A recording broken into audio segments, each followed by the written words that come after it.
सबको बहुत बहुत प्रणाम, नमस्कार और आशीर्वाद। हम लोग आ गए हैं हमारे क्लास 19 पे। आज की देवी चतुर्मास की देवी माता धूमावती है और चतुर्मास की ये चतुर्मास चल रहा है जो आषाढ़ से शुरू होता है। आषाढ़ लास्ट में शुरू हो जाती है और सबसे अच्छी तरह से आपको समझाऊं तो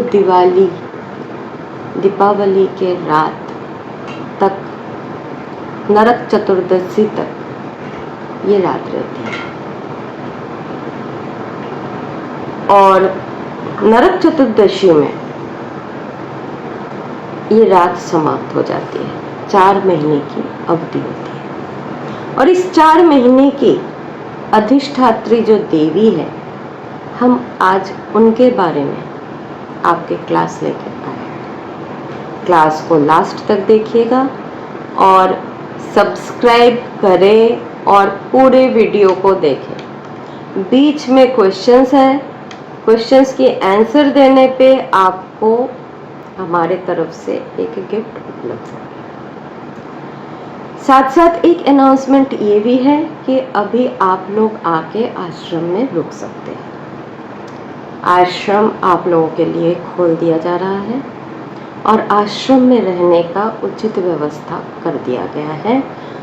इसकी व्यवस्था करने में हमारे सहयोगी है जो मेरे भाई और भाभी जी हैं और उन लोगों ने अपने घर को आश्रम के इस्तेमाल के लिए प्रदान किए हैं और वहीं पे हम लोगों ने आश्रम में रुकने का बंदोबस्त कर लिया है। तो अभी जो लोग मेरे पास आना चाहते हो वो लोग थोड़ा सा पहले से बता के आना, क्योंकि बहुत लोगों का बुकिंग ऑलरेडी है। जैसे अगस्त में आप लोग जानते हो, वो मेरे वीडियो में भी आप लोगों के साथ जुड़ते रहते हैं।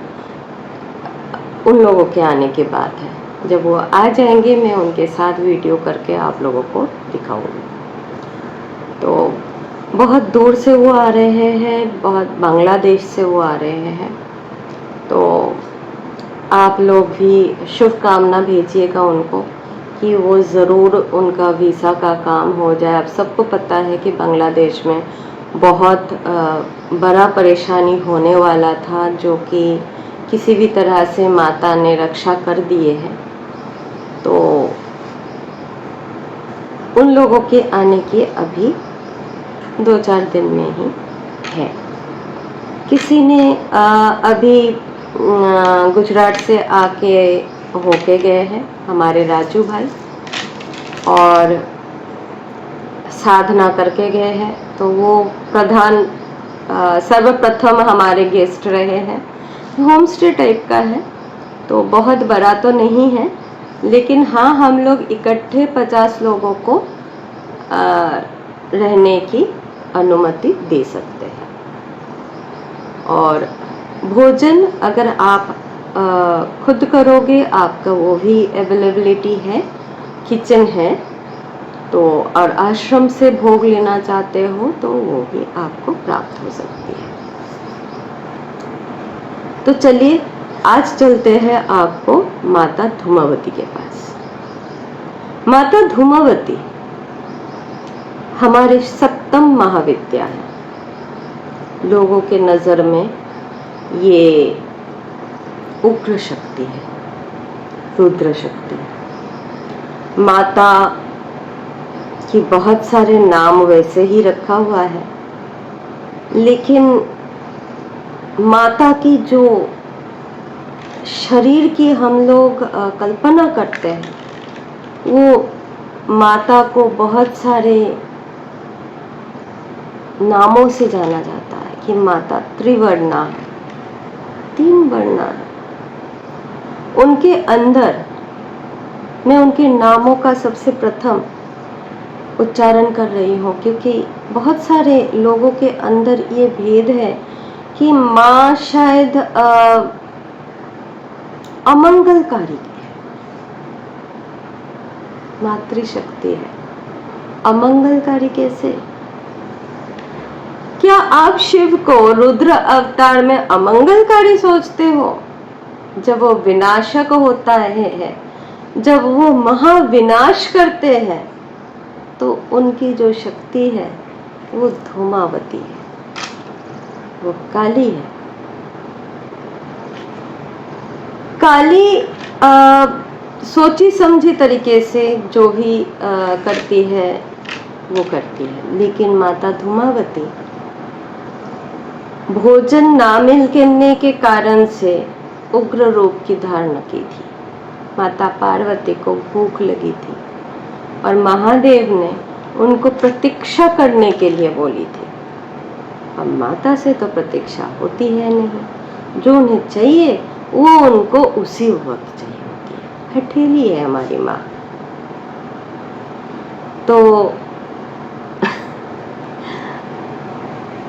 ऐसे कुछ हम लोग में भी है, मेरे में तो बहुत ज़्यादा अधिक है। जो मुझे चाहिए वो मुझे तभी तो चाहिए, और त्वरित नहीं दिए तो उसका उग्र नतीजा मेरे से भी निकल के आती है। तो माँ के रूप हर उस स्त्री के रूप में है जो दीर्घदेही है, जो कलह प्रिया है,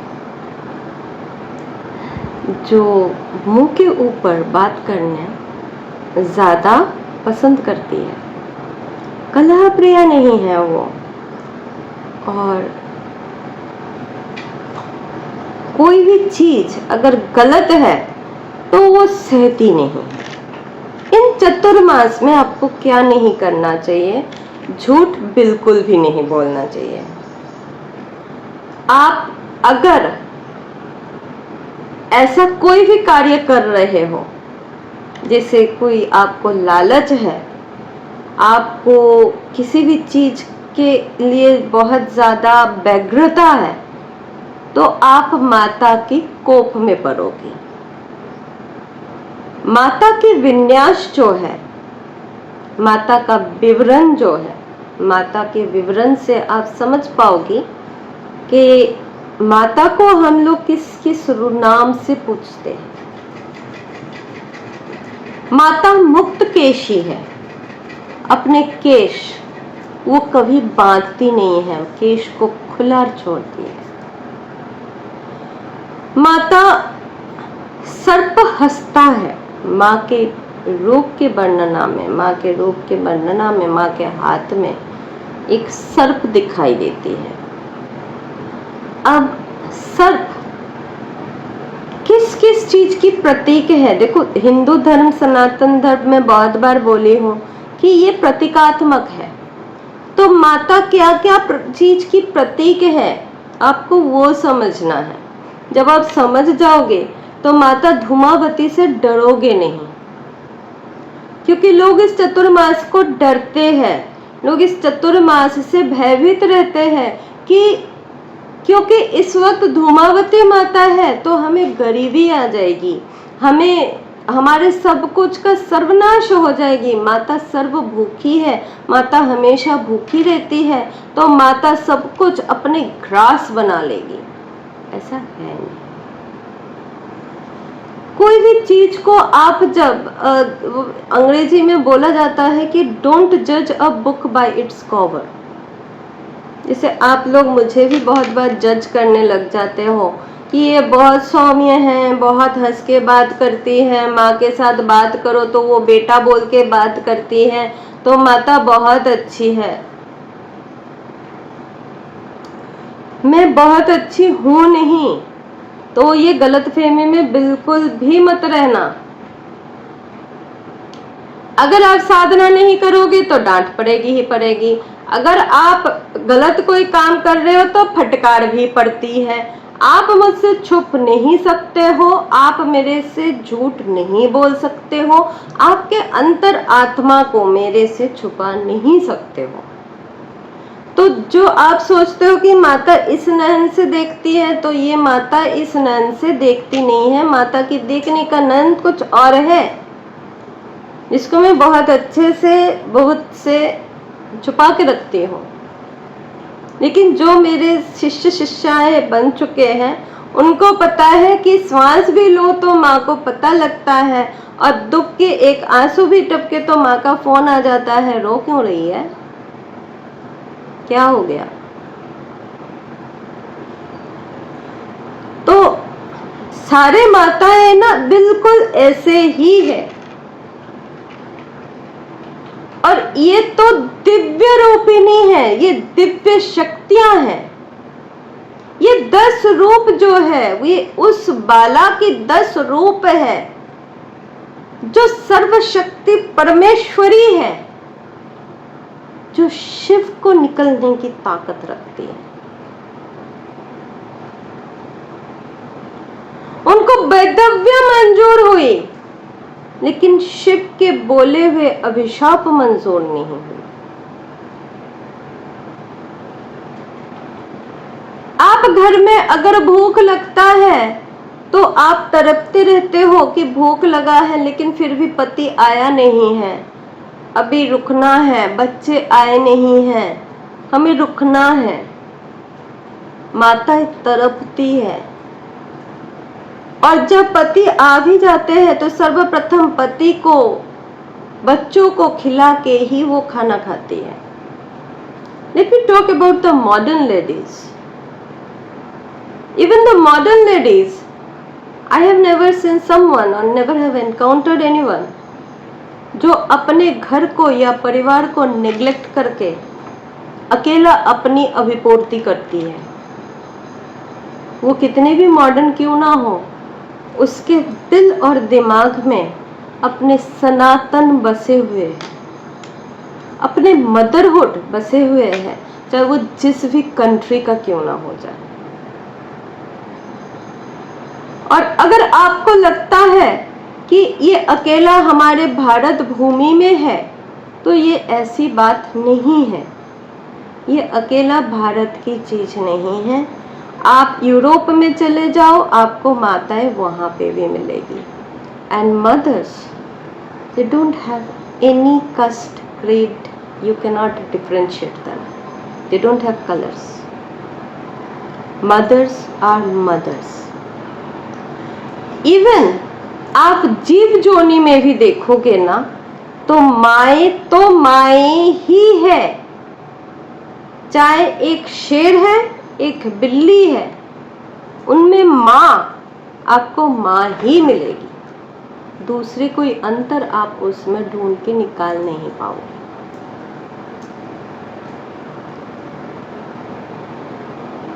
तो माँ के जो अधिष्ठात्री रूप है उसमें माँ को त्रिवर्णा कहा गया है, 3 वर्ण की। 3 वर्ण कैसे? अलग अलग रंग है माँ की। माँ के 3 गुण है। माँ सतगुणी भी है, माँ तामसिक भी है, और माँ राजसिक भी है।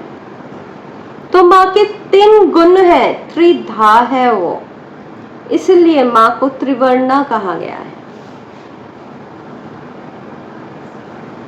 माँ चंचला है, एक जगह में बैठती नहीं है, एक जगह रुकती नहीं है। जब हमें भूख सताती है, हम एक जगह रुकते हैं, हम एक बार जाके झांक के आते हैं, आया गया, अच्छा वो आया क्या, अच्छा ठीक है मैं काम तो कर रहा हूँ लेकिन हुआ क्या।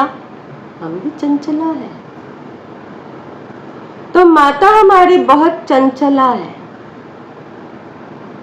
माता ने जब महादेव को भक्षण कर लिए तो महादेव को कहीं ना कहीं से तो निकलना था, तो उन्होंने उनके चर्म का सहारा लिए थे।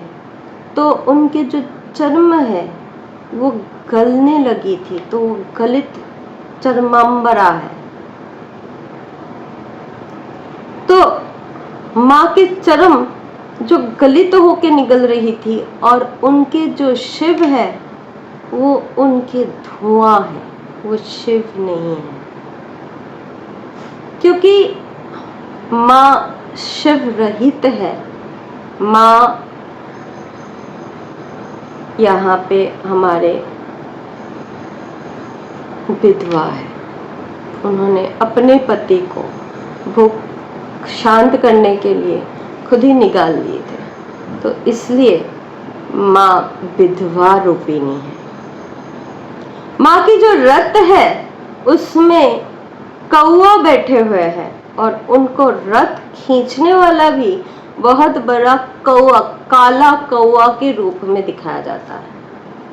तो काक ध्वजिनी उनका नाम है, क्योंकि उनका जो ध्वज है वो कौवा का है। तो अगली बार जब आपके घर में कौवा ज्यादा बोले तो बोलना, हे माँ धूमावती। मेरी शिष्या मेरी नाम लेती है तो आप वो मत करना, आप ये बोलना कि हे माँ धूमावती, अगर आपको कुछ चाहिए वो मैं आपको दे दूंगी, आप अपने कौवे को ले जाओ। तो वो देखना कि वो कौवा चला जाएगा। कौवा पितरों का प्रतीक है। कौवा उसी की जो पितरों यानी कि जो शब हो चुके हैं इनके प्रतीक है। तो माता इनकी अधीश्वरी है। आप्त प्राण को जनरली दानवीय प्राण बोला जाता है और अग्नेय प्राण या इंद्र प्राण को देवता या दैवता दिया गया है। माता धूमावती जो है ये आप्त्य प्राण को, असुर को रक्षा करने वाली है। आप अगर सोचो कि माता सिर्फ आपके है तो ऐसा हो सकता है? माता तो सभी की है। और धीरे धीरे हम लोग अब उस पड़ाव में आ चुके हैं जहां पे the law of duality gets cancelled. कुछ भी अच्छा या कुछ भी बुरा नहीं है यहाँ। जो जैसा है, अगर आप उस चीज को उसी रूप में एक्सेप्ट करते हो तो आपके दिल में ये संशय नहीं रहेगा कि ये चीज तो अच्छा है और ये चीज गलत है, वो लेडी अच्छी है वो लेडी गलत है। ये बोलना ही, ये भावना इटसेल्फ गलत है। किसी की परिस्थिति गलत है तो वो गलत नहीं हो जाता। किसी की कार्य ऐसा है कि उसको उसी से रोजगार मिल रहा है, उसके अलावा उसको करने का कोई काम नहीं मिल रहा है, तो वो गलत नहीं हो जाती है, क्योंकि वो भी कर्म कर रहा है। तो कर्म जो प्रभु ने रचा है वो गलत कैसा? ये भेद क्यों कि ये अच्छा और ये बुरा? परिस्थिति के हिसाब से आपके देखने का नजरिया है, आपके देखने का सोच है जो आपको गलत और सही ये बोध दिलाता है। तो आप बोलोगे कि माँ जो सामाजिक क्रूरता है क्या वो भी सही है? नहीं, यहाँ पे हमारा बोध कार्य करता है कि हम कितना क्रूर हो सकते हैं अपने जीवन को धारण करने के लिए। सनातन धर्म रक्षा भी सिखाता है और सनातन धर्म रुद्र की तरह भस्म करना भी सिखाता है। बात यहाँ पे जो आना चाहिए वो जरूरत का है, परिस्थिति का है। परिस्थिति अनुसार, समय के अनुसार अगर आप खुद को ढलते हो तो आपको आपके मन के अंदर का ये क्लेश दूर होते दिखाई देगी। आप अपने आप में स्थिरता मिलेगी। आपको ये समझ में आएगा कि जो मुझे करना है, चाहे वो मेरे को मेरा परिवार के पालन पोषण के लिए करना हो या मुझे अपने शरीर को धारण करने के लिए करना हो, सबसे पहला मेरा धर्म है कि मैं मेरे शरीर को रक्षा करूं। ये मेरा पहला धर्म है। एक जीव होने के नाते मेरा पहला धर्म यह है कि मैं मेरा शरीर का रक्षा करूं। मैं मेरा शरीर का रक्षा इस कदर करूं कि मेरे अंदर कोई बीमारी ना हो, मेरे अंदर किसी भी चीज का न्यूनता ना रह जाए। वो साधना का न्यूनता हो। साधना, जब आप खुद को साधते हो तो उससे पहले स्वाध्याय करो। सबसे पहले तो खुद को जानो। बिना खुद को जाने आप किसी भी चीज को नहीं जान सकते। किसी भी। माता धूमावती शत्रु नाश की देवी है, शत्रुओं की नाश करती है। माता धूमावती को अलक्ष्मी कहा जाता है क्योंकि माता की जो भूख है वो आपके दुखों की, आपके दैन की, आपके शत्रुओं की, आपके जितने बुराइयां हैं वो समेट के खाने वाली है माता। तो अब आप सोचो कि माता को आप अब तक क्या सोचते आए हो और माता एक्चुअली है क्या। आप बगलामुखी के पास भागते हो कि मेरे शत्रुओं का दमन कर दो। आप छिन्नमस्ता के पास भागते हो, मेरे शत्रुओं का नाश कर दो। शत्रु की नाश कौन करती है? माता धूमावती करती है। मेरे पास बहुत लोग आके बोले हैं कि मैं बगलामुखी का पाठ इसलिए कर रहा हूँ क्योंकि माता बगलामुखी जो है वो शत्रुओं का नाश करती है। माता शत्रुओं की स्तंभन करती है। स्तंभन करना और नाश करने में, विनाश करने में बहुत बड़ा अंतर होता है। उतना ही बड़ा अंतर होता है जितना किसी को हटा देना या किसी को विनाश करना।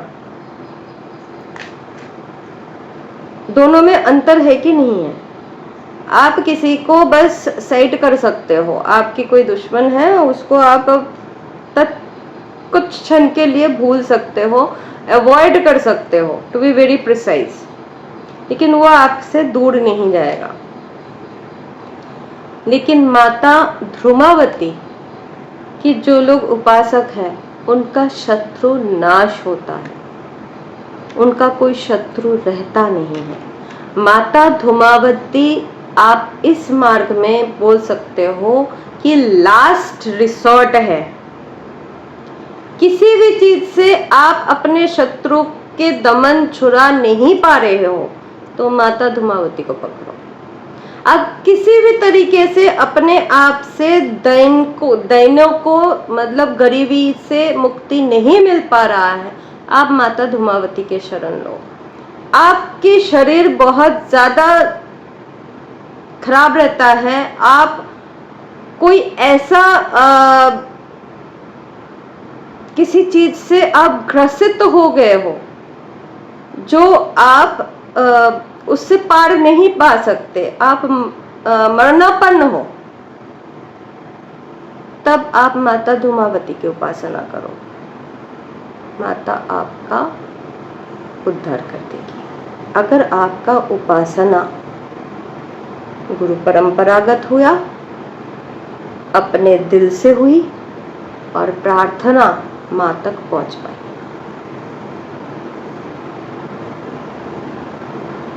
माता सर्वनाश उसका करती है जो उनके भक्त को त्रासित कर रहा हो, जान से मारने की कोशिश कर रहा हो। तो माता धूमावती को अपने शत्रु का अर्घ दे दो। माता को इसलिए ब्लैक होल कहा गया है।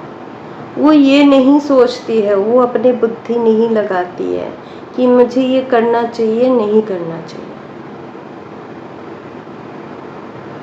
और माता बहुत ज़्यादा विवेकी है। ये दो शब्द एक दूसरे को कॉन्ट्रास्ट करती है। ये जब मैं माता की अध्यात्म गुणता बताऊंगी, मैं तब बताऊंगी क्यों करती है। माता अपने भक्तों को चतुर्वर्ग फल देती है। धर्म, अर्थ, काम, मोक्ष, ये चतुर्वर्ग है। ये चतुर्वर्ग फल माँ की उपासना से मिलती है। माँ धर्म भी देती है, अर्थ भी देती है, काम भी देती है और मोक्ष के भी स्तोत्र है।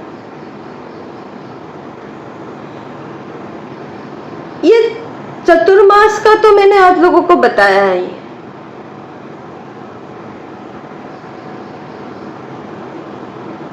माता की कुछ बहुत प्रसिद्ध भक्त हुए हैं जो माता धूमावती को ही अपना इष्ट देवी मानते हैं। और अगर सबसे पहले इनके लिए, इनके भक्तों के नाम गिना जाता है, आपको पता है किसका नाम आता है? अर्धनारीश्वर।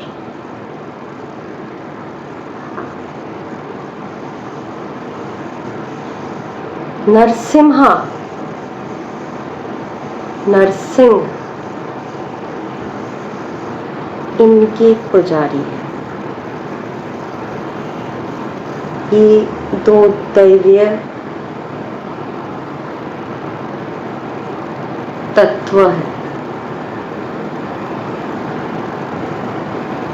अर्धनारीश्वर रूप में उस काल में कौन विराजित थे? न शिव और सती। और जब नृसिंह अवतार हुआ था उस काल में कौन विराजित थे?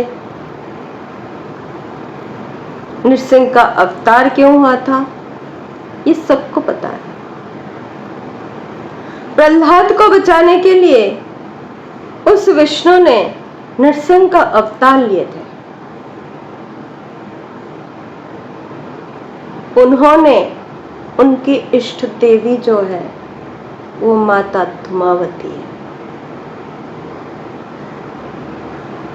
शत्रु का नाश बिना सोचे करना हो तो माता धूमावती को बुलाओ।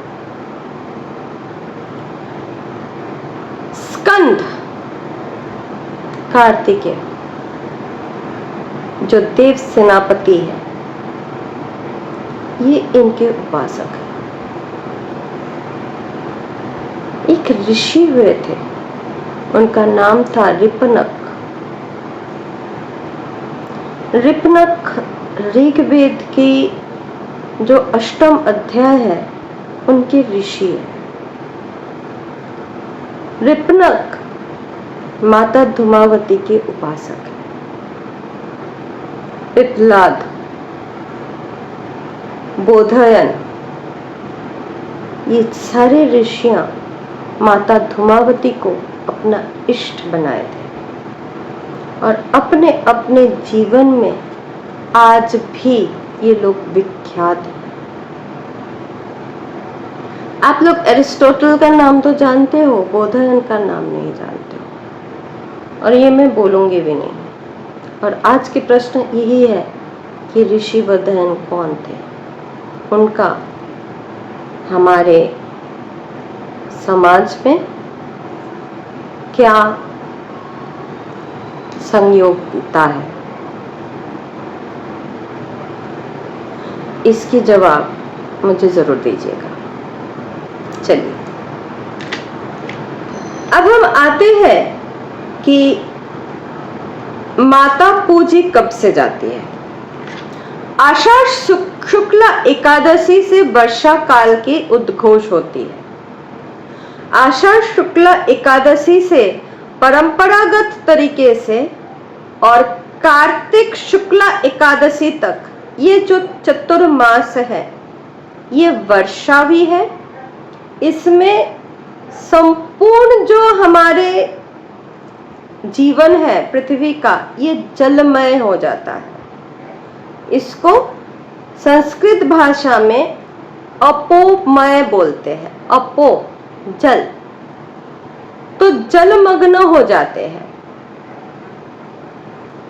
और